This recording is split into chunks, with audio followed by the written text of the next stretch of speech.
Atu-atu ya dihitungin ya, di absen. Ya. Oke, Bapak Ibu, saudara semua, selamat pagi. Ya. Terima kasih saya sudah diberi kesempatan untuk hadir di sini untuk berbagi ya. Ya, saya menggantikan senior saya. Ya, Pak Slamet Rojali itu juga sejawat dengan saya. Kami di Institut AWGI, tapi beliau lebih senior, ya. Dan beliau juga banyak memadukan ilmu teknologi pikiran dengan abidama. Nah, ini membuat satu nilai yang unik. Ya. Oke, tapi semuanya jangan tegang ya. Kalau Anda semua tegang, kasihan saya. Bayangin nih, yang ngeliatin banyak, gitu ya. Tegang semua, saya suruh happy. Oh, itu penyiksaan sebenarnya gitu ya. Jadi biar adil, lebih baik boleh saya sendiri yang tegang tapi Anda santai gitu ya. Ya, kan lebih enak ngeliatin orang tegang sendirian gitu kan. Ya, baik semuanya. Izin untuk berdiri ya. Saya nggak biasa.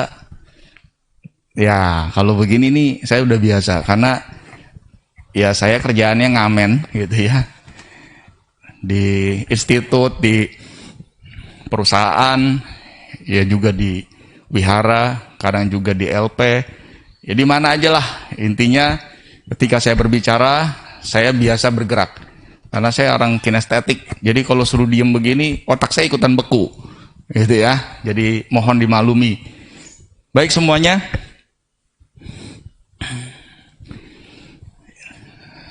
Ketika saya berada di tempat ini, itu merecall kembali pikiran saya.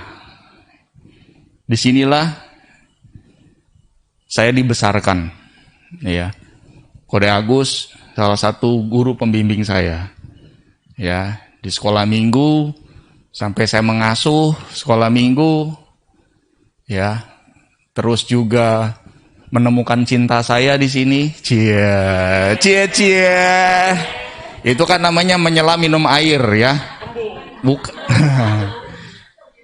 Menyelam minum air keluar kembung gitu ya. Itu tenggelam namanya ya. Dan saya juga menemukan keluarga saya di sini. Bahkan kalau orang menanyakan saya tinggal di mana, saya tinggal di Pasar Baru. Tapi saya lebih kenal orang Geneng Pulau daripada orang Pasar Baru sendiri. Kenapa?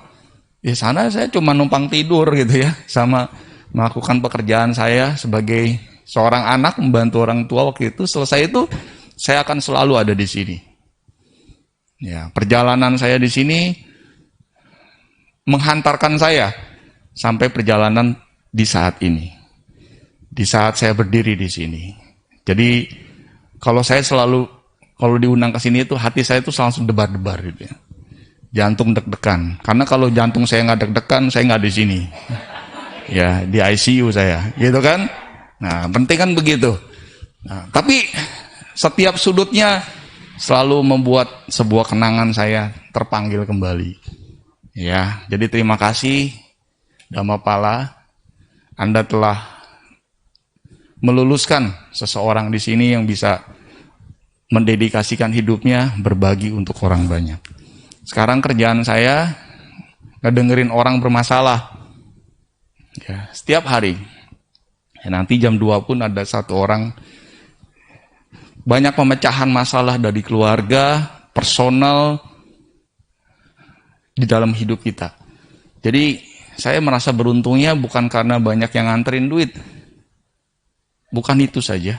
Tetapi bagaimana orang mempercayakan hidupnya untuk merumuskan kehidupan dan kebahagiaan dengan keilmuan yang saya miliki. Ternyata dari situ saya menyimpulkan bahwa hidup itu bisa diselesaikan dengan baik selama kita punya pengetahuan yang cukup. Jadi orang itu bilang saya kurang duit Pak, nyari duit susah. Saya banyak ketemu orang yang terlalu mudah mencari uang malah. Sampai bingung dia harus ngapain. Ada orang seperti itu. Ya, di mana uang sudah bekerja untuk dia. Jadi sebenarnya masalahnya bukan susahnya mencari uang, tapi kita belum tahu caranya untuk memperlakukan uang. Sehingga uang tidak bisa bekerja untuk kita. Dulu saya berpikir kalau nyari duit ya harus bangun pagi-pagi, kerja yang rajin, orang lain belum pulang, ya kita tetap di sana. Begitu mereka pulang, masih kerja juga gitu. Pelajaran orang dulu seperti itu. Tapi sekarang banyak anak-anak muda yang di kamar, nggak pergi ke kantor, mereka juga cuma jualan gambar, ya, NFT, duitnya lebih banyak dari yang jualan kelontong. So what? Dunia ini sekarang berubah. Dhamapala ini pun banyak perubahan, ya, selalu lebih baik. Nah, inilah satu hal bahwa hidup kita sebenarnya selalu lebih baik. Oke, sebelum saya ngoceh terus, saya sampai jam berapa ya? Hah? 10:30. Setelah itu saya tanya jawab ya. Sampai jam 5 sore gitu ya. Oh iya ya. Ya kalau saya ngisi biasanya seharian, one full day gitu ya. Satu-satu. Atau di rumah belum dikasih makan gitu ya. Kira-kira dek gitu. Ngomong sih ngomong gitu. Ya makanya saya nanya gitu kan. Kalau enggak saya asik sendiri, rupa dah ya. Oke. Sampai jam 10:30 saya ngomong ya. Oke, izinkan itu. Baik. Ternyata ketika kita tahu ilmunya tentang hidup ini, mudah sekali. Ya, saya pun merumuskan hidup saya seperti itu saat ini. Dimana saya pikir dulu kita itu diatur sama kerjaan. Tapi saat ini saya menjalani hidup di mana saya mengatur pekerjaan itu. Bagaimanapun orang datang, saya akan mengatur jadwalnya. Anda di hari ini, Anda di jam ini. Tidak ada tawar-menawar. Dan semua mengikuti alur itu. Disitulah kebahagiaan saya. Di mana saya bisa mengatur ritme kehidupan saya dan membantu banyak orang. Ini adalah sebuah kebahagiaan. Bagaimana itu semua berasal? Itu tidak datang begitu saja. Itu pun berangkat dari di mana saya bergaul waktu saya masih kecil sampai remaja. Ya. Inilah institut kehidupan saya. Yang Bapak Ibu duduk saat ini adalah institut kehidupan saya. Sekarang para junior saya sudah menjadi senior di sini, gitu ya. Tapi anehnya, saya nggak pernah merasa tua. Ini semangat atau nggak tahu diri gitu? Saya nggak tahu deh ya. Agak tipis gitu ya. Ya tapi mudah-mudahan selama kita mau berbagi, kita semua bisa bermanfaat dan punya pengetahuan tentang hidup ini lebih dalam lagi. Oke Bapak Ibu ya. Oke, yang kedua, saya berterima kasih karena mengenal Buddha Dhamma. Kenapa begitu? Karena Guru Agung Sang Buddha ini ketika saya belajar tentang ilmu pikiran, dia ternyata seorang terapis yang luar biasa.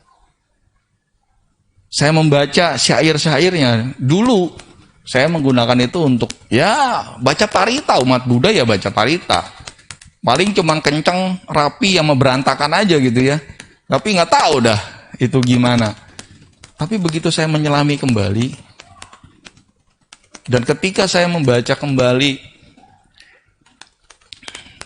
tentang Dhamma Nusati, di situ hati saya bergetar. Ketika Sang Buddha mengatakan Dhamma telah sempurna dibabarkan. Kalimat ini tidak menjadi suara yang sama lagi. Ketika saya mendalami tentang dunia pikiran, dunia kejiwaan, tentang dunia semesta ini, saya melihat ini bukanlah kalimat sembarangan. Lalu saya melihat kembali, bagaimana sempurnanya. Ketika saya membedah kembali setiap syair dari Sang Buddha, saya melihat itu luar biasa. Ini adalah rahasia dari teknologi pikiran yang termutakhir. Anda beruntung sekali. Di kitab biru Anda, kalau mau dibongkar, itu adalah kitab pemenang. Ketika Anda bisa menerjemahkannya dengan baik, Anda akan menjadi orang yang luar biasa. Kenapa? Karena banyak masalah yang begitu pelik. Saya menyadur dari kalimat-kalimat itu untuk diterapkan. Dan itu bekerja. Efektif. Jadi kalau kita sebagai umat Buddha tidak mengalami kemajuan yang pesat dalam hidup ini, kita yang salah. Kenapa? Karena ajarannya memiliki rumus-rumus yang luar biasa. Sangat luar biasa. Maka layaklah di dalam Dhamma Nusati dikatakan, Dhamma telah sempurna dibabarkan. Memang begitu. Sebentar lagi kita akan bahas bagaimana kesempurnaannya. Tapi kita harus memiliki pengetahuan yang luas untuk memahami yang satu ini. Dan kita punya kesempatan untuk terus belajar dan belajar. Ya, saya senang sekali, udah ada nuansa yang baru ya, Kode. Tadi semuanya ada budaya menyapa satu sama lain. Itu budaya yang saya nanti dari dulu. Kenapa? Karena kita akan kehilangan saudara kita kalau kita tidak pernah membukakan hati yang hangat. Orang datang dilihatin, siapa tuh orang baru? Iya kali ya, gitu. Yang baru datang juga, kita kenapa dilihatin? Gitu ya. Besok-besok mah jangan lagi lah. Kita kehilangan saudara. Tapi dengan menyapa, dengan hangat, mengetahui satu sama lain, yang jauh pun akan mendekat. Dan itu berkah loh. Oke, saya lanjutkan ya. Oke, ini adalah sebuah kisah. Anda bisa buka di buku biru tentang Manggala Sutta. Di dalam situ ada prolog. Ya. Bagaimana para dewa dan manusia berdebat. Apa yang mereka perdebatkan? Mereka semua berdebat tentang apa itu berkah utama. Berkah yang terbaik dari yang terbaik. Kalau manusia dan dewa masih memperdebatkan ini, berarti di alam dewa juga masih punya masalah tentang yang satu ini. Benar ya? Karena kalau tidak, ngapain para dewa juga pusing? Nah, ternyata di alam dewa pun masih ada penderitaan. Itulah yang saya katakan bahwa ajaran dari Sang Buddha begitu sempurna. Banyak ajaran yang mengkondisikan untuk segala sesuatu mintalah sama dewa. Lah kalau kita lihat di konteks ini, dewa pun punya masalah. Dan hebatnya guru kita adalah guru para dewa dan manusia. Wah, ini luar biasa. Nah, perdebatan ini sangat panjang, terus naik pada level-level strata tingginya. Sampai diutuslah para petinggi dewa datang di Jetawana Arama waktu itu untuk menghadap Sang Bhagawa. Udahlah, kalau begini terus semuanya merasa paling benar tentang berkah. Bagaimana kalau kita langsung bertanya pada sumbernya, pada ahlinya? Saudara semua, jika dewa sudah bertanya kepada manusia, berarti manusia itu bukanlah manusia sembarangan. Manusia yang pasti sudah di fit and proper test oleh dewa ini sebagai seorang yang memang layak. Mereka yang punya strata lebih tinggi dari alam manusia, melihat dan merunduk, serta bertanya kepada manusia yang satu ini, berarti ini suatu hal yang luar biasa. Maka terjadilah itu. Jadi digambarkan di hari menjelang pagi, Jetawana Arama penuh dengan sinar, di mana para dewa datang kepada Sang Bhagawa untuk bertanya, mengklarifikasi, memecahkan sebuah rumus yang penting yang ada di kitab kita. Ini luar biasa. Dan dikatakan dengan terbuka di akhir kalimat itu, siapapun yang menjalankan ini, dia akan menjadi pemenang dimanapun. Ini udah rumus yang pakem. Tapi kalau kita nggak pakai ini, jangan salahkan Dhamma. Saya membaca satu baris demi satu baris, saya mengatakan ini layak sempurna. Karena saya membaca begitu banyak teori pikiran, saya membaca banyak jurnal, riset tentang bagaimana manusia. Masih belum sebanding dengan petunjuk yang satu ini. Dan izinkan saya di pagi ini memberikan gambarannya dari sisi yang kajian dari psikologi. Ya. Di sini banyak senior saya, jika memang apa yang saya sampaikan masih kurang tepat, Anda boleh menyanggahnya. Kita terbuka di sini bukan untuk melihat siapa yang paling benar, tapi kita membahas apa yang benar. Itu poin pentingnya. Ya, Anda boleh buka buku itu. Nah, disinilah gambarannya. Ketika petinggi para dewata datang, ini bukan dewata sembarangan, petingginya. Ya, mereka Dewan Pertimbangan Agung. Wah, seperti itulah.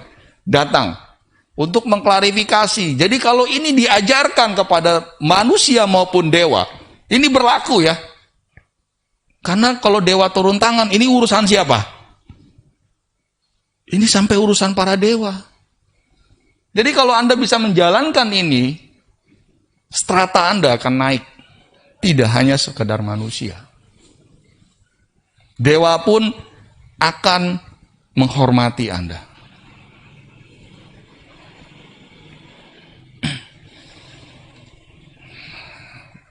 Rumusannya adalah, ini adalah 38 praktek berkah utama.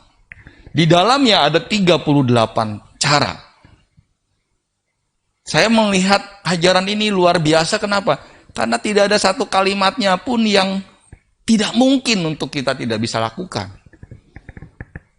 Anda cari di situ. Apakah ada kalimat di dalam Buddhism yang mengkondisikan nanti Anda mencapai semua ini kalau Anda sudah mati? Tidak ada. Semua dipastikan saat ini. Selama Anda melakukannya, maka akan dipastikan hasilnya. Jadi ini adalah tentang ilmu kepastian. Dalam konteksnya, Manggala Sutta ini adalah tentang 38 praktek. Jadi ini semua praktek isinya. Dan prakteknya ini adalah tentang mentalitas. Jadi berkah utama ini jangan ada di pikiran kita tentang bagaimana manikam gitu ya, uang datang, bukan itu. Tapi ini tentang kualitas mentalitas. Apakah itu? 1 sampai 17. Ini kita bedah ya. Saya membedahnya. Itu berkaitan dengan ciri-ciri orang yang memiliki berkah. Jadi kalau Anda baca kalimat 1 sampai 17, itu semua tentang ciri-ciri orang memiliki berkah. Nah, itu untuk melihat diri kita. Apakah saya memiliki ciri itu? Kalau saya memiliki ciri mentalitas seperti ini, saya dipastikan masuk di dalam berkah. Pasti itu. Nah, dan kesempatan kali ini saya hanya membedah ciri-ciri 1 sampai 17 karena saya yakin waktunya nggak akan sampai. Ya. Tapi begini cara saya membaca Manggala Sutta. Saya membedahnya 18 sampai 34. Ini tentang bagaimana sikap kita melaksanakan berkah. Anda boleh kaji ulang. Baca kembali, lihat strukturnya. Anda akan melihat poin ini. Lalu di 35 sampai 38, ini tentang kualitas seseorang yang memiliki berkah. Diuraikan dengan sempurna. Jadi saya selalu merinding membacakan syair-syair Sang Buddha karena saya melihat dari sisi keilmuan pikiran ini sempurna. Andainya kalian tahu sempurna. Dan kita hanya membahas 1 sampai 17 nanti ya. Oke. Oh, kenapa? Mau difoto? Ya, jadi kalau Anda mau bedah lagi, nanti di rumah lihat deh. Ya. Nomor 1 sampai 17 itu tentang ciri-ciri orang yang memiliki berkah. Ya, ini cirinya. Jadi kalau Anda mau lihat, mau kerjasama sama orang bisnis, lihat ciri ini. Kalau ada join, orang ini bawa berkah. Kalau Anda mau pungut mantu, lihat ciri ini. Anda punya mantu yang penuh berkah. Percaya sama saya. Oh, iya. Ya, waduh, ada yang udah mau cari mantu. Udah kayaknya mah. Mau nyari lagi. Wah, bahaya ini. Aduh, oh buat cucunya. Jadi kita punya ilmu.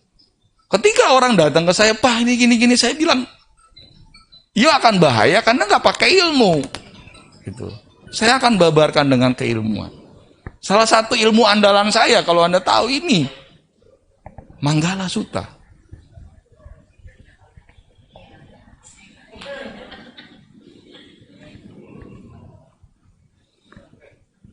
Nah, kita lihat siapa orang ini.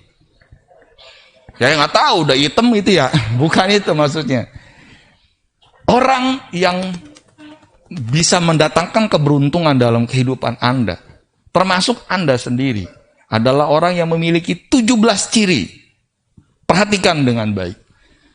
Ini rumus.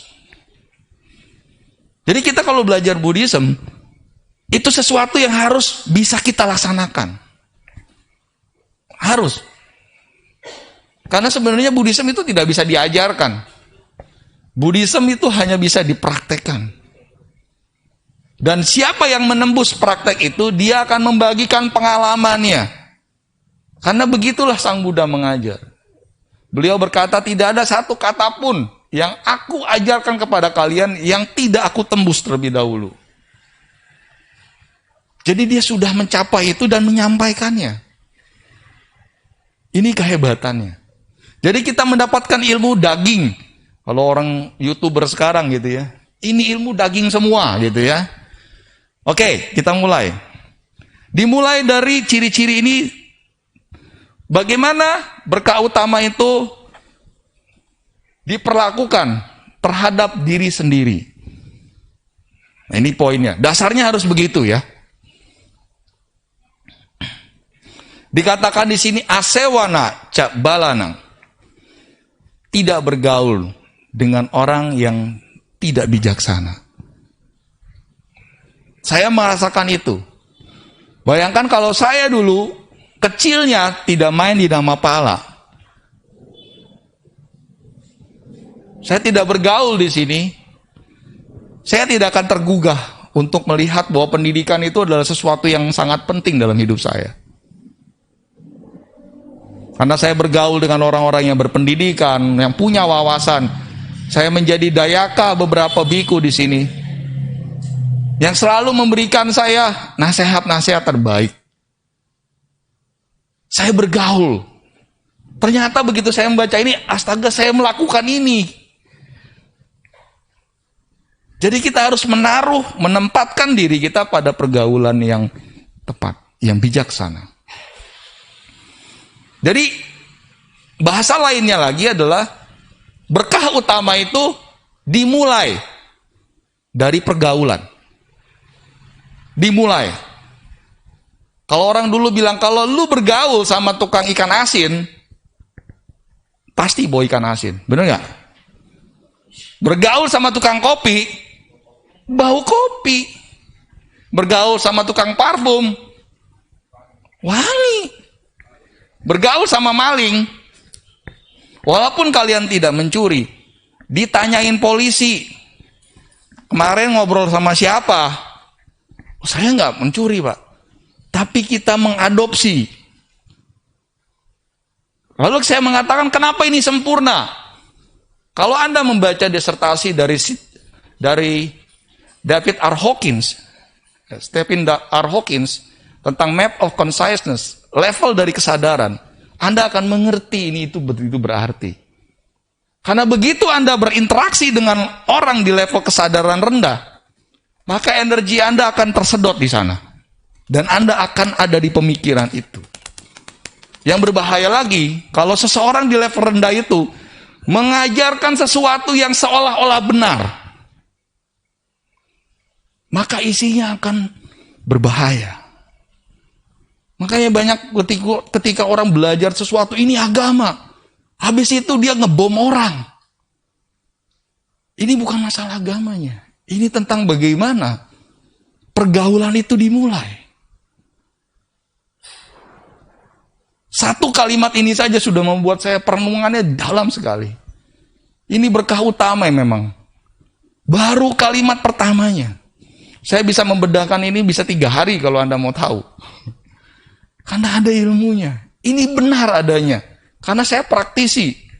Saya mengerti betul yang satu ini. Jadi banyak masalah di dalam keluarga. Itu juga karena pergaulan. Jadi Bapak Ibu semua, yang menjadi sulit untuk kita hentikan adalah pergaulan di rumah yang mewariskan hal-hal salah. Itu berbahaya. Beberapa klien saya, mereka bermasalah dengan hidup masa depannya. Kalau dirunut punya runut, itu karena pemahaman yang salah, yang ditanamkan dari leluhur-leluhurnya. Diwariskan terus-menerus. Ini pergaulan. Nah terus diperjelas. Mengapa saya katakan ini sempurna? Ya, ada penegasannya. Panditanca sewana. Bergaul dengan orang yang bijaksana. Nah, ketika kita sudah tidak bergaul dan kita memilih untuk bergaul dengan para bijaksana, maka ini yang akan terjadi. Pujaca pujanianang, menghormat yang patut dihormati. Ini yang pentingnya. Kenapa ini sempurna? Satu sama lain memperjelas. Disinilah kejelasannya. Kenapa kita harus bergaul dengan orang bijaksana? Karena dengan seperti itu, kita bisa tahu bagaimana menghadapi orang. Apakah orang ini layak saya hormati? Atau ini tidak pantas kita hormati? Disinilah kita akan menebar keuntungan dari sebuah pergaulan.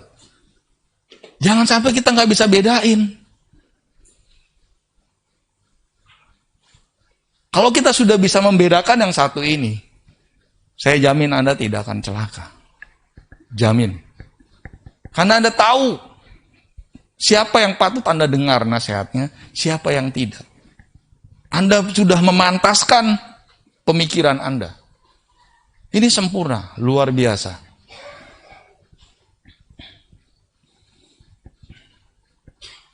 Kita lihat poin di sini. Ini adalah gambaran keluarga di tahun 1970-an. Anda pasti tahu. Ya. Saya nggak tahu nih, sampai sekarang bapaknya masih dicari. Ya. Oh, tentara di Monde ya. Oh, ketahuan tuh. Kok Agus yang tahu? Ya. Nggak pulang-pulang ya. Lebaran aja kasihan ya. Bertiga aja dia. Di Monde ada emang tentara begini itu. Oh, itu bapaknya. Oh, iya. Luar biasa. Tuh kan dapat ilmunya kan? Saya masih nyari nih. Saya nanya juga sama ibu-ibu nih, ada nggak yang tahu bapaknya gitu kan? Tahu, Kode Agus ternyata yang tahu. Luar biasa. RT-nya ya? Iya. Suruh pulang atuh ke Agus, kasihan. Nah, ketika tahun 2000-an, interaksi mereka berubah. Itu ya. Duduknya bareng, tapi sibuk sama dunianya masing-masing. Apa yang salah? Tidak ada yang salah sebenarnya. Kalau kita bisa menempatkan mana yang patut dan tidak. Nah ini poinnya. Ya. Di keluarga saya kami menerapkan ini. Ya. Itu sangat berguna. Kalau makan ya makan, matikan TV. Dan istri saya polisinya tuh, karena suka lupa juga saya, gitu kan? Ada orang lagi konsultasi, aturan. Oh iya, gawat nih. Tapi saya bahagia. Jadi pergaulan yang paling intens adalah keluarga. Sebelum seorang anak kecil bergaul dengan orang lain, dia akan bergaul dengan keluarganya. Betul ya? Nah, kalau di sini kita telah mewariskan kesalahan dari leluhur kita dulu dan tidak dihentikan, celaka kita. Bohwat gitu ya. Nah, lalu bagaimana kita mengecek apakah saya sudah bergaul? Nah, Anda cek. Gimana caranya? Coba pikirkan 10 orang yang ada di lingkungan Anda. Yang Anda katakan sebagai sahabat dalam pergaulan. Bukan yang Anda gauli ya, bukan. Beda konteksnya ntar ya. 10 orang yang saya gauli, gawat itu. Pergaulan, 10 orang. Anda lihat. Lalu kita bikin demografinya. Apa background pendidikan mereka? Bukan kita pilih-pilih. Coba Anda sadari deh. Karena itu frekuensi Anda. Tanpa sadar. Di dalam ilmu bawah sadar kita bisa melihat. Kita saling tarik-menarik dari level kesadaran kita. Cek. Paling gampang kan kita lihat. Oh, mereka lulusan apa ya kira-kira? Terus apa profesi mereka? Bagaimana kehidupan keluarga mereka? Apa yang menjadi topik pembicaraan mereka? Nah, karena dari poin-poin ini, Anda bisa melihat di mana Anda menempatkan diri dalam pergaulan Anda. Di situ Anda sedang saling bertransaksi mental. Anda sedang bertukar pikiran, bertukar mindset. Yang rugi adalah kalau Anda ada di level 10, bergaul dengan level 3, Anda akan menurunkan level 10 Anda. Kenapa? Biar nyambung. Karena mau gimana? Nah, tanpa disadari, ada sebuah kerugian yang terjadi dalam hidup kita. Oh, kalau begitu kita nggak boleh dong jaga jarak. Bukan. Bukan itu. Ya. Tetapi ini tentang bagaimana ciri kita membawa diri untuk menuju berkah. Ya. Kalau kita punya konflik masalah keluarga, jangan bertanya sama orang yang udah cerai. Ini terjadi dalam hidup saya gitu. Udah kayak gitu mah jangan dipikirin, kayak gua aja gitu ya. Nggak ada solusi. Tapi gimana dong, dia teman baik saya. Iya, tapi lihat list ini. Ini akan mengamankan Anda. Jadi kita harus punya keilmuan untuk melihat. Dan ajaran ini lebih baik, sempurna saya katakan. Pengetahuan sekarang baru bilang, wah pengetahuan revolusioner, tercanggih, terkini. Tapi begitu saya lihat Tipitaka, nggak ada yang terkini. Sudah dibabarkan sempurna. Lalu berikutnya, poin 4. Hidup di tempat yang sesuai. Apa yang ada di pikiran kita? Tinggal di Geneng Pulau? Bukan. Ini menempatkan diri. Dalam ilmu pemberdayaan manusia disebutnya positioning. Bagaimana kita mau menaruh strata hidup kita? Anda mau jadi bisnismen? Mau jadi dokter, pengacara? Positioning, menempatkan diri pada kualitas itu. Ini maksudnya. Dan bagaimana itu bisa diakomodir? Nah, berkat jasa-jasa hidup yang lampau. Ini maksudnya apa? Anda mau jadi apapun, itu tergantung bagaimana Anda menaruh cerita Anda sebelumnya. Mau jadi direktur, jadi manajer, ditanya nggak masa lalu Anda? Gimana orang ini? Kalau di pendidikan kita saling teleponan. Ini ada guru ini mau melamar di sini, gimana dia dulu sekolah kamu dulu? Ini tentang berkat jasa-jasa di masa lampau. Ini adalah perbuatan Anda sebelumnya.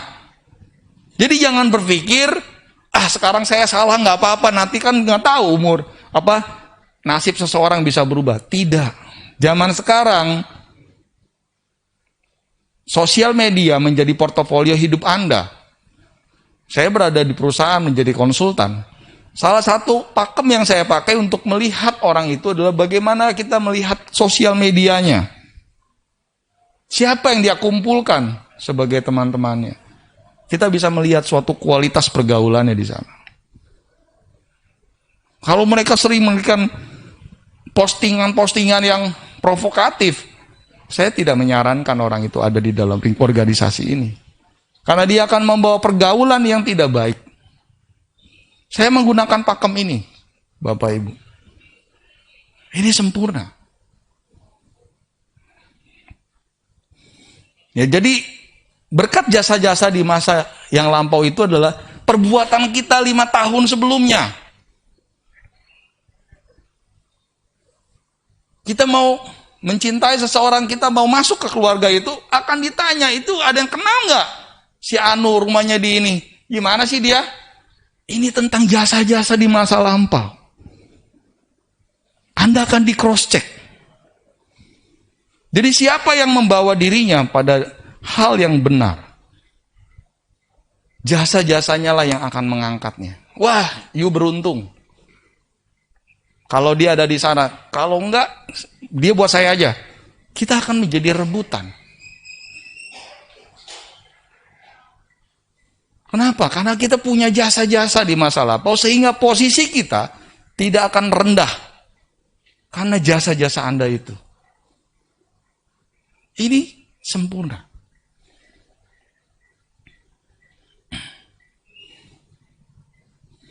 Poin 7, menuntun diri ke arah yang benar. Ya. Nah, dalam posisi ini gimana? Kita lakukan self-assessment. Apa harapan Anda di 5 tahun yang lalu tentang kehidupan? Apa harapan Anda 5 tahun yang lalu? Setelah itu Anda cek. Ketika Anda sudah menjalankan 5 tahun itu, apa yang sudah Anda capai dari harapan-harapan itu? Lihat. Berapa banyak buku yang sudah Anda baca? Bagaimana Anda mengupgrade diri Anda juga? Kalau kita ketemu sama seseorang 5 tahun, 10 tahun yang lalu begitu, ketemu masih begitu. Pertanyaan saya, kemana 10 tahun yang lalu dia? Kita bisa melihat kualitas seseorang dari sana. Tapi ketika kita bertemu dari waktu ke waktu, orang ini mengupgrade dirinya lebih baik dan selalu lebih baik, dia sudah menuntun dirinya ke arah yang benar. Ini terukur. Jadi Buddhism, kita harus seperti itu. Beda ya umat Buddha mah. Saya ketemu dia kemarin setahun yang lalu, kayaknya nggak tahu apa-apa. Terus tahun ini kok jadi pembicara. Wah, udah hebat begini. Kenapa? Ini rumusnya, ciri-ciri orang menuju berkah. Dia menuntun dirinya. Ini rumus.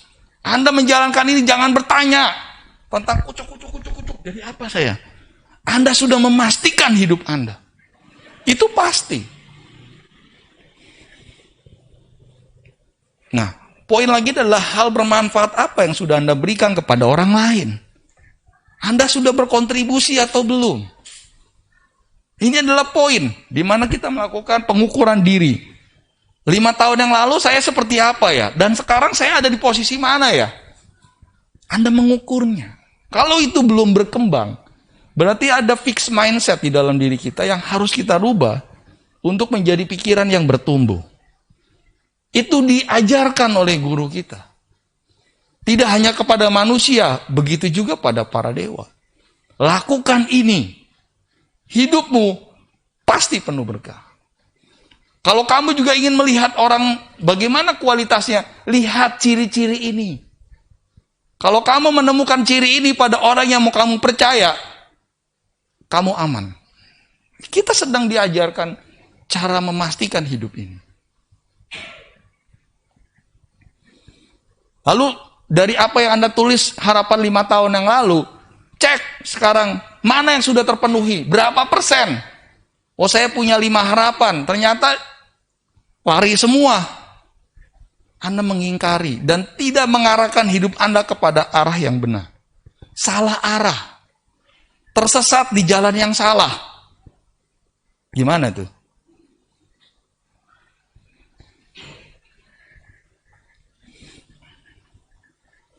Nah, di sini ditekankan, ketika sudah mengarahkan diri ke jalan yang benar, jadi orang baik, berikutnya apa? Cukup? Enggak.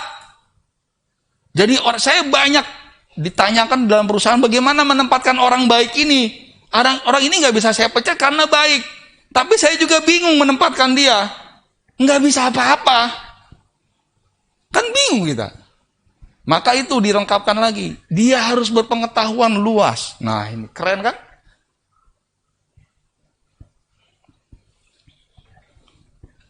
Lalu apalagi poin 8-nya? Berketerampilan. Nah, kalau kita membaca Manggala Sutta dengan cara seperti ini rahasia yang bisa Anda lakukan. Lalu terlatih baik dalam tata susila. Ramah tamah dalam ucapan. Berpengetahuan luas, berketerampilan, tata susilanya bagus, ya. Lalu ramah tamah ucapannya. Ini susah menemukan pemimpin ini. Ada pemimpin hebat, pikirannya bagus, skillnya oke, ngomongnya nyakitin. Aduh, gue punya atasan gak tahan. Itu kalau marah kebun binatang sama hutan Afrika keluar semua. Nggak cukup kebun binatang doang, nyakitin. Nggak lulus dia. Suatu saat dia akan dijatuhkan. Kita belajar dari pimpinan tentang Ahok. Kurang bagus apa dia? Kurang pintar apa dia? Kurang hebat apa dia dalam kemoralannya? Hidupnya pun dia mau serahkan buat negara. Tapi nggak lolos diramah dalam ucapan. Dan ini ciri. Jadi kalau Anda mau bertanya tentang bagaimana ya hidup bisa penuh berkah, jalankan 7 cirinya. Anda pasti berada di berkah itu. Pasti. Ini ilmu pasti. Ya. Nah, itu tadi tentang diri sendiri. Bergaul, menuntun diri ke arah yang benar, punya pengetahuan, keterampilan, tata susila yang baik, ramah tamah dalam ucapan. Kalau Anda punya itu semua, bohong kalau susah nyari duit. Saya katakan itu. Dia pasti, kalaupun gak nyari duit, dicari duit. Mana tuh orang yang begitu? Mau saya nitipin duit soalnya. Benar gak? Pasti. Iya kan? Minimal dititipin, kan begitu. Kalau nitip mobil mah sama dia no. Gua aja mobil kotor kemarin seminggu, wih mobil gua kinclong sama dia.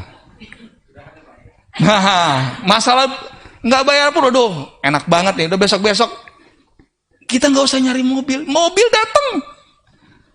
Kalau dipinjam dia mah aman. Jangan si Ono, bensin penuh, pulang meres, udah kotor gitu ya. Ucapannya kamsia doang.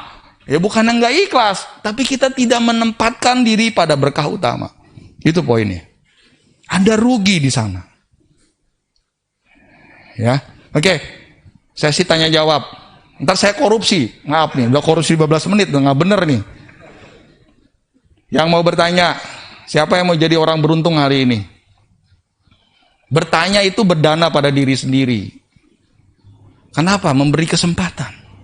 Oh ya kok. Lagi.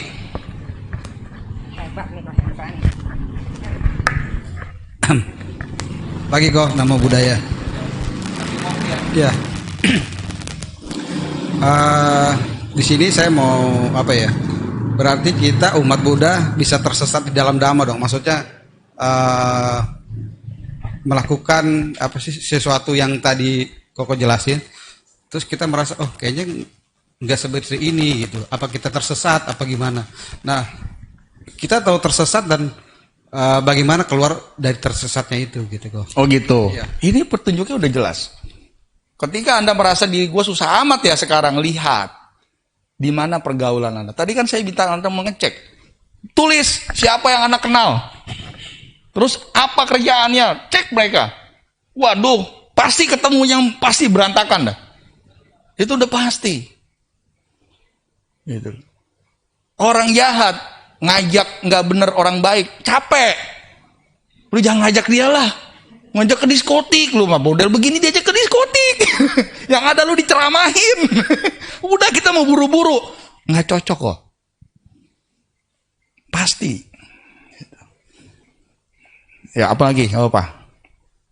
Kalau gini, kan kita di lingkungan yang itu, kita untuk keluar dari lingkungan itu, untuk menuju ke lingkungan yang baru kan agak susah kok. Nah ya, lanjut pada poin tadi. Berpengetahuan luas. Kenapa kita ada di situ? Karena pengetahuan kita segitu. Benar nggak? Coba.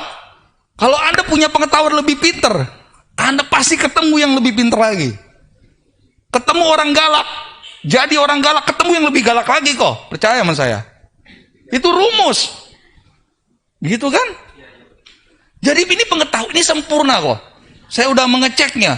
Siapa yang menjalankan ini terhadap dirinya sendiri, pasti berkah. Pengetahuannya cukupin. Susilanya diperbaikin. Anda jadi orang baik. Berhenti ngegosip. Biasa kumpul sama ibu-ibu yang ngegosip. Lu diem aja dari tadi. Kita ngomong sama yang lain. Besok-besok jangan ajak dia lah. Merasa berdosa gua. Dia diem aja. Kita yang lain udah ngerasa ngedosa. Anda terhindar dari itu. Ini udah pasti berkah. Percaya sama saya. Saya menjalani ini. Saya tidak pernah berpikir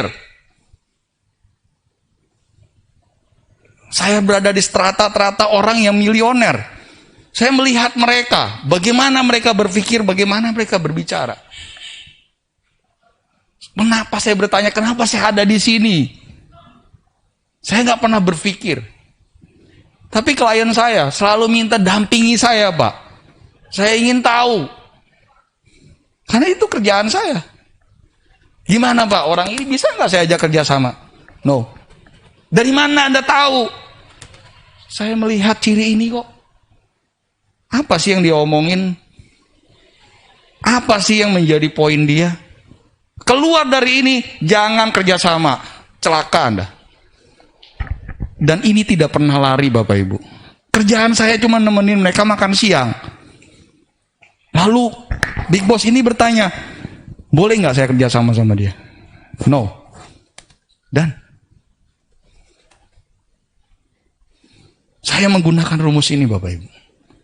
Dan itu tidak lari. Begitu lama, bener Pak. Untung keputusannya begitu. Oh, kan? Yang lain dibawa lari Pak. Ya gimana saya nggak diteng-teng-teng terus. Saya ada di sana Bapak Ibu. Berpengetahuan luas kuncinya Pak. Lihat pengetahuan Anda. Kalau pengetahuan Anda luas, Anda pasti akan ada di pergaulan yang lebih pintar dari Anda. Itu pasti. Kalau Anda berlomba untuk menjadi orang yang selalu lebih baik, Anda pasti ketemu orang yang lebih baik lagi. Itu pasti. Tapi kalau Anda mau jahat, Anda akan ketemu orang yang lebih jahat dari Anda. Percaya itu. Ini hukum. Ini bisa dibuktikan Bapak Ibu. Itulah jaminan dari Sang Buddha. Ajaran ini sempurna. Dan dia dekat. Itu cirinya kan? Dekat. Berada sangat dekat. Tak berselang waktu. Mau kapanpun ajaran ini tidak akan usang. Dan lebih hebat lagi apa? Bisa dibuktikan. Wah, Anda membuang ajaran seperti ini, bodoh, triple bodoh saya bilang. Orang nyari ilmu ini, umat Buddha bingung sama hidupnya. Anda tidak membacanya dengan seksama rumus ini. Ini sudah sempurna diajarkan kepada kita. Bahkan para dewa pun bertanya tentang yang satu ini. Ini poin. Anda cek nggak akan lari. Saya bisa jawab dengan cara ini aja pun saya bisa memecahkan masalah orang. Sempurna. Gitu ya kok? Bisa menjawab ya? Thank you. Yang lain? Silakan Bu. Dengan Ibu siapa? Ya. Suara ibu merdu sekali ya. Selamat pagi, Ko. Selamat pagi. Saya mau bertanya tadi, nggak salah si Koko ngomong berubah harus dari diri sendiri. Ketika kita berbuat baik atau menolong seseorang, tapi kita diabaikan gitu, itu ciri-ciri orang gimana tuh, Ko? Pertanyaan saya. Makasih. Oke, baik. Di dalam ilmu filsafat ada yang bernama dengan istilah stoikisme. Anda cari di YouTube itu banyak. Di situ filsafat berkaitan dengan bagaimana Anda hidup dengan mengendalikan hidup Anda sendiri. Ya, pernah dengar cerita keledai dan seorang bapak sama anak? Pernah ya? Dibawa ke pasar. Datang orang, lu bodoh amat, punya keledai nggak dinaikin. Iya juga, gitu kan? Dia naik bapaknya. Datang lagi orang, bapak nggak tahu diri. Anak disuruh jalan, dia enak duduk situ. Iya, turun, anaknya dinaikin. Jalan lagi, ketemu lagi. Anak nggak tahu diri.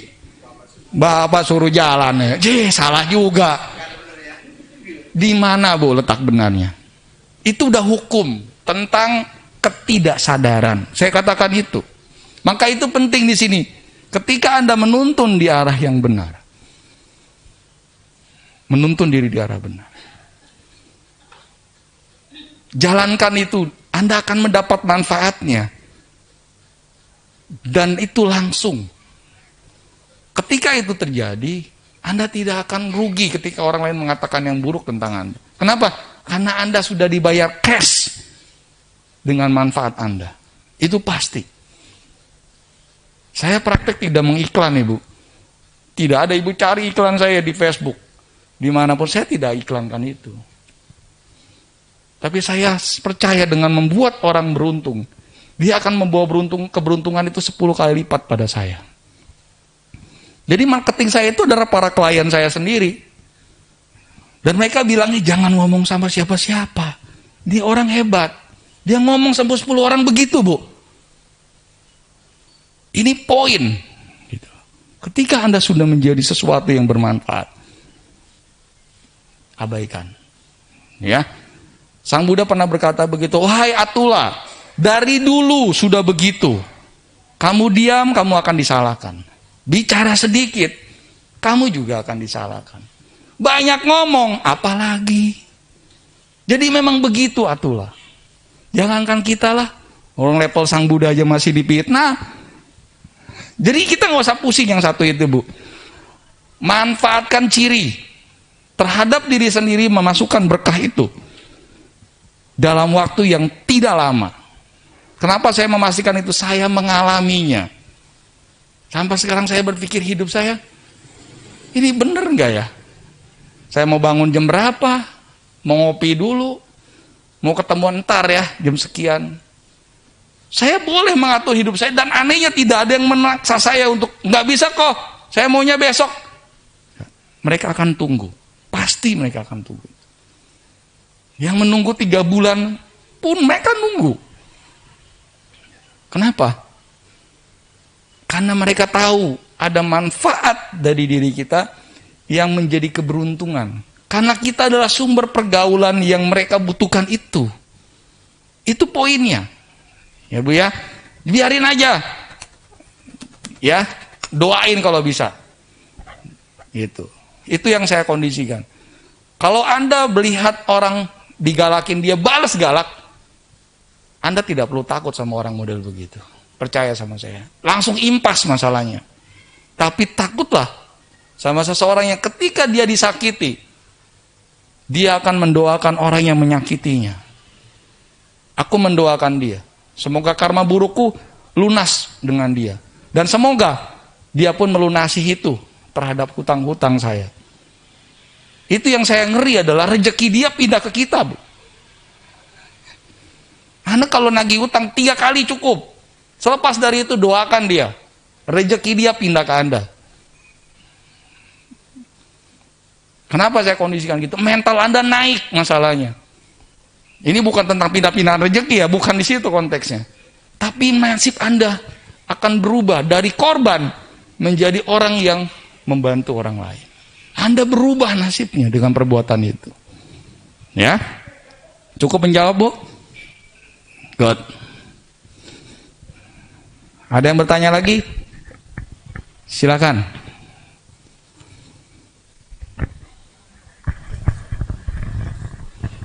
Selamat siang, Namo Selamat Buddhaya. siang, Namo Buddhaya. Dengan Ibu siapa? Saya dengan Meicu. Dengan Ibu Meicu. Ya, silakan.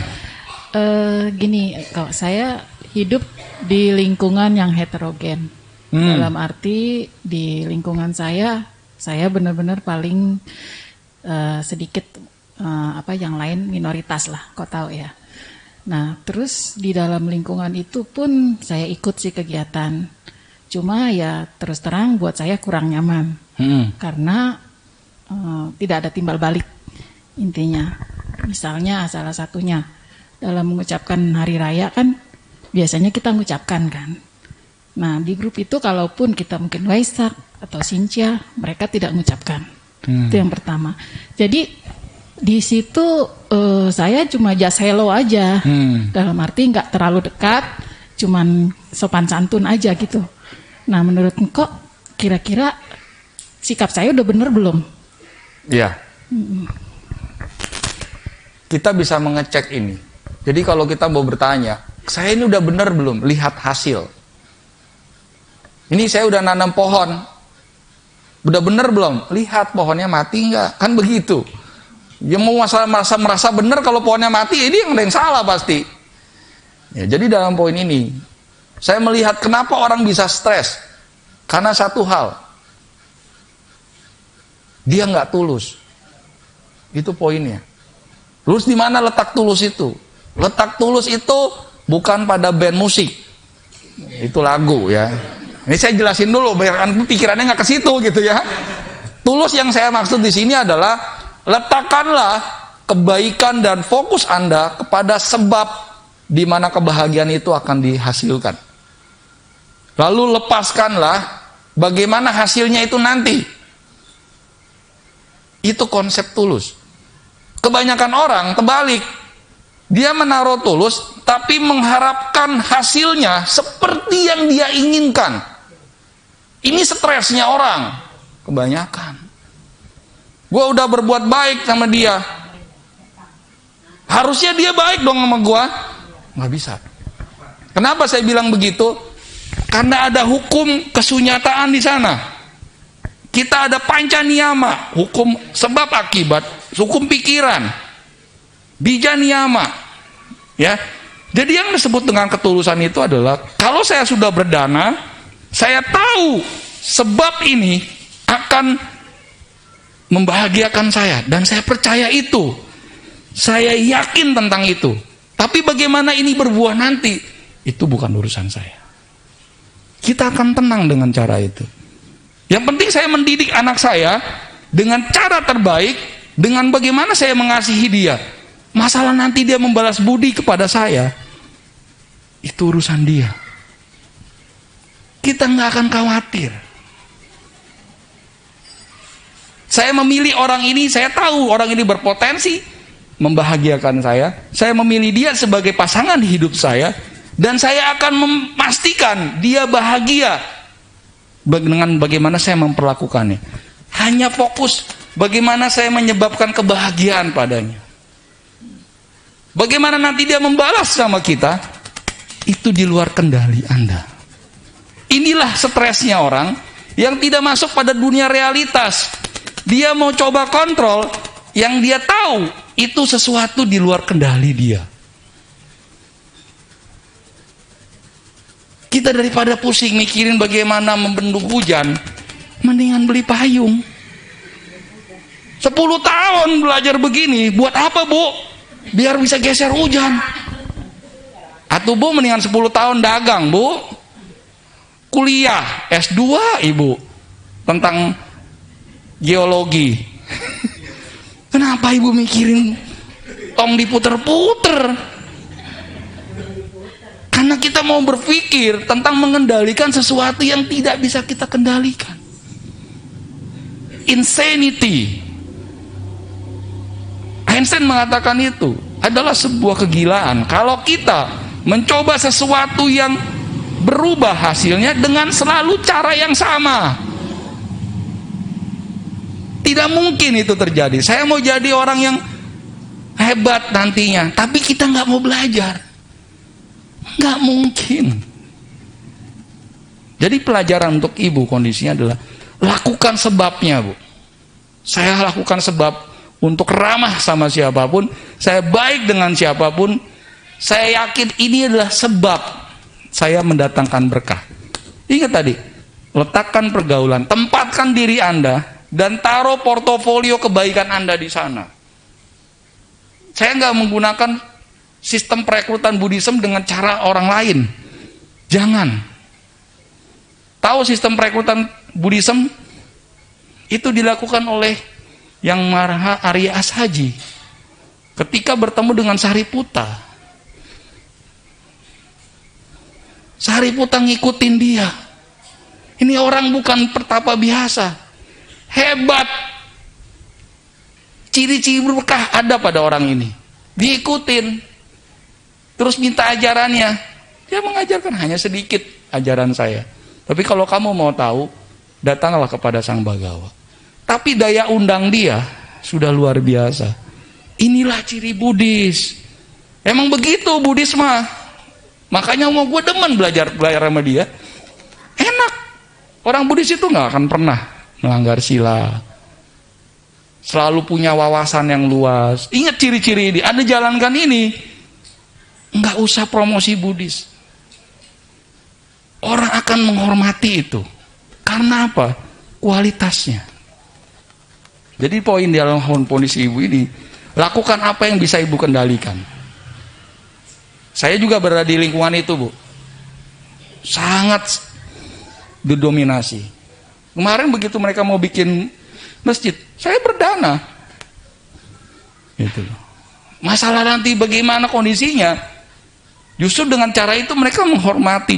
Oh, ternyata ini tuh terbangun bukan hanya karena kita semua loh, tapi umat lain membantu ini. Maka kita kalau corong itu dikecilin. Akan terjadi sebuah penghormatan. Karena kita belajar menghormati. Bukan minta untuk dimengerti. Itu sulit, beda posisinya. Ya. Kita belajar untuk itu. Ya, jadi untuk ibu, beruntunglah Anda menjadi Buddhis dan lakukan sebabnya.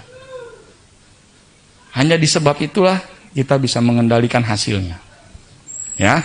Oke, makasih. Sama-sama Ibu. Ya itu udah polemik semualah rata-rata ya. Oke. Ada yang bertanya lagi? Satu lagi boleh dibungkus. Karetnya 2 sedang ya. Ini kita mau gado-gado apa gimana? Oke. Silakan. Nah, ini yang nanya senior saya nih. Aman lah di rumah ya. Biar aman di rumah ya. Selamat siang Pak. Ya, selamat siang. Saya mau bertanya tentang timunan kebajikan. Nah, timunan kebajikan itu kan Buddha Gautama juga mengajarkan tentang Katanyu, Katawedi dan Pubakari dan Katanyu, Katawedi. Menurut saya semua orang itu punya timunan kebajikan, punya jasa kebajikan.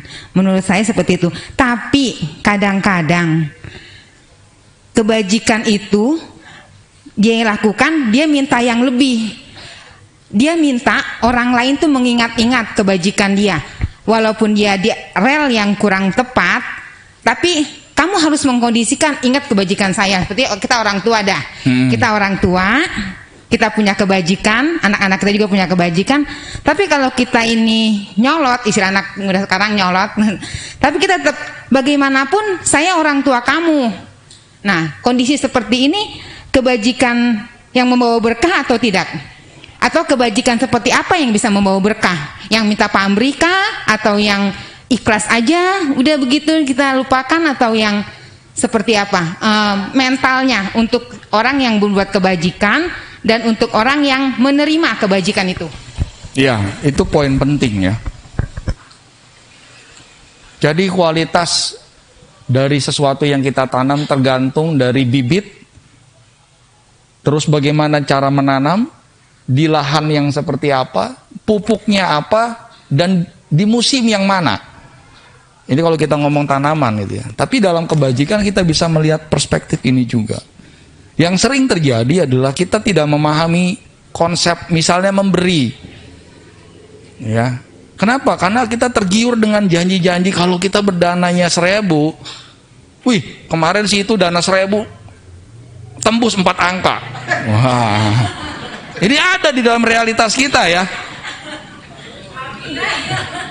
Kalau si engkau ceramah itu kodenya bagus, bisa dicak.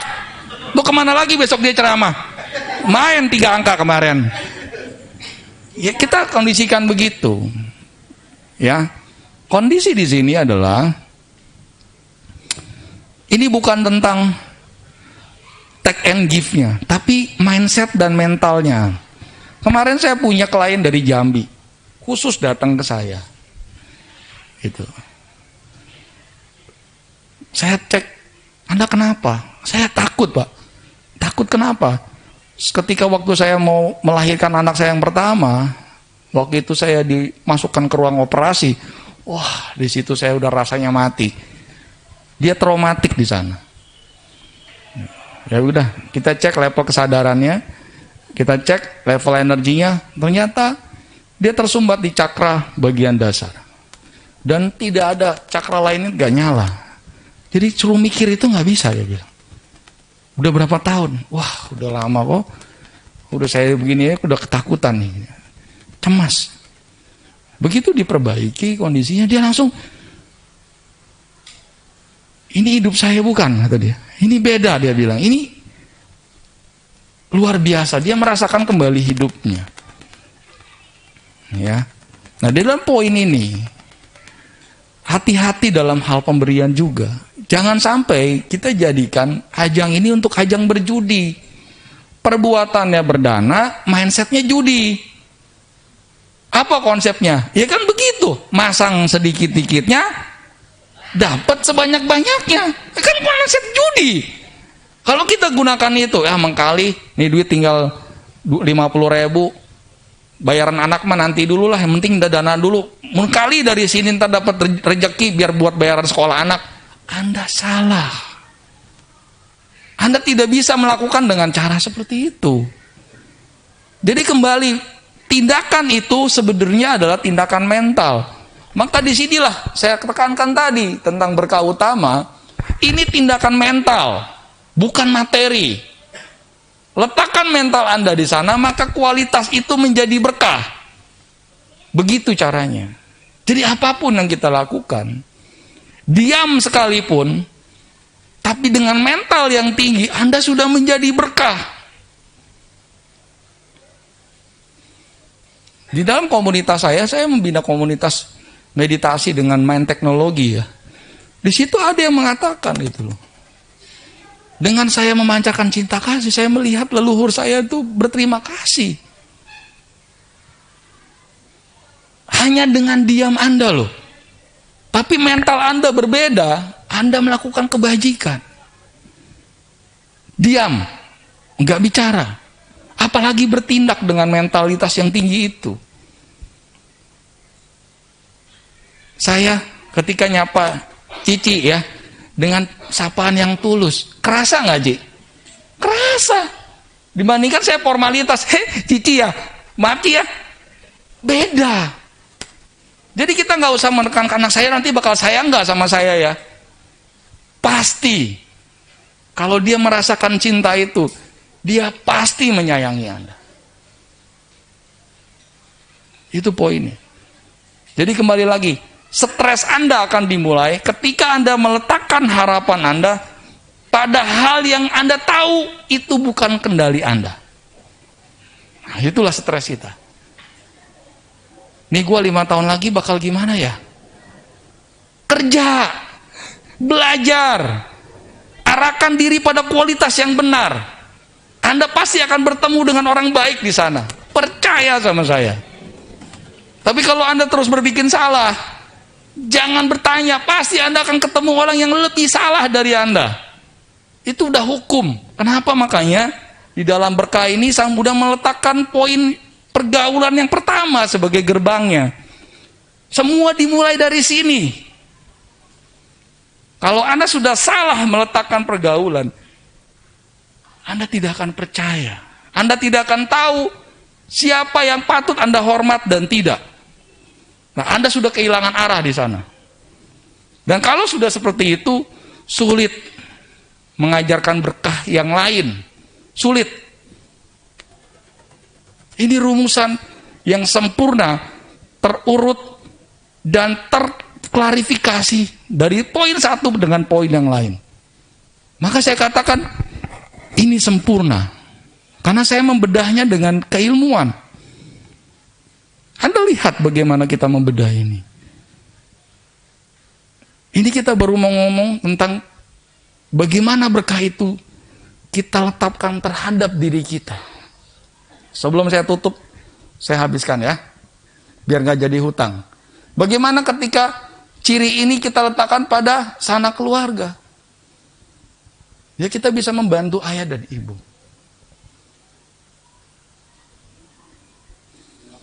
Ya, menunjang anak dan istri.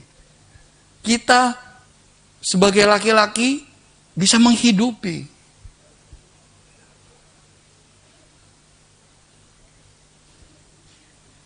Nah, kenapa ini semua bisa terjadi? Karena sudah mendahului ciri-ciri yang tadi. Dari 1 sampai 10 tadi. Udah punya pergaulan yang benar, menuntun diri ke arah yang benar, punya pengetahuan, keterampilan, tata susila, nyari duitnya gampang, intinya begitu. Baru kita ngomong ini, membantu orang tua, kita bisa menghidupi anak istri kita dengan cara yang benar. Kalau kita bisa pintar, jadi kenapa harus nipu? Kalau Anda memang hebat, masaknya bagus, bikin restoran, kenapa harus nipu? Ya, tukar. Maka ini pasti akan terjadi. Terhadap keluarga.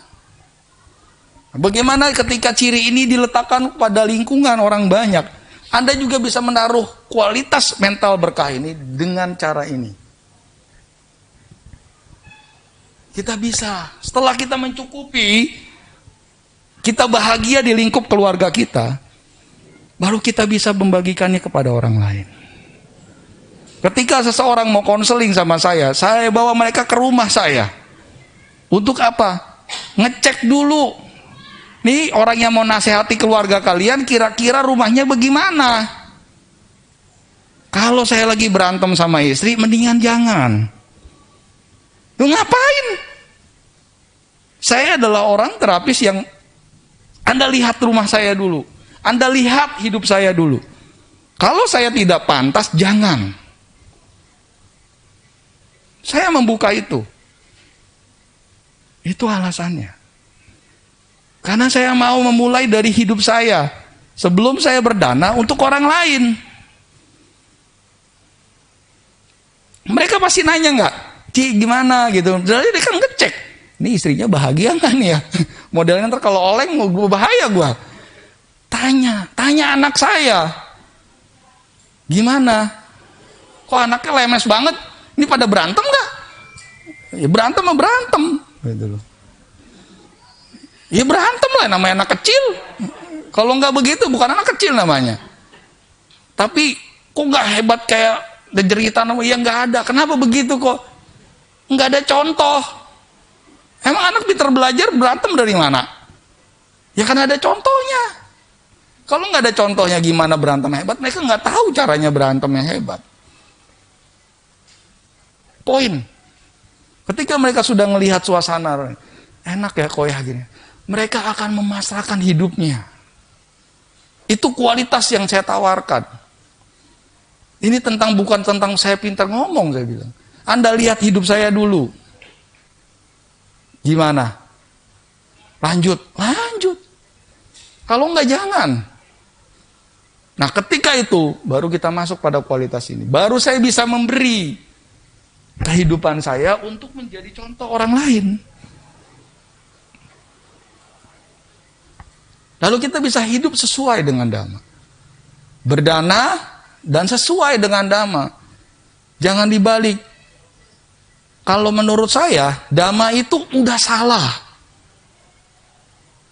Kita tidak bisa melihat dhamma sesuai dengan Anda. Itu cocoklogi nantinya. Kita masuk pada bagaimana justru kita. Apakah saya sudah sesuai dengan dhamma? Itu pakemnya. Apakah pemberian ini seperti yang diajarkan oleh para bijaksana? Anda akan mendapatkan berkahnya. Pasti.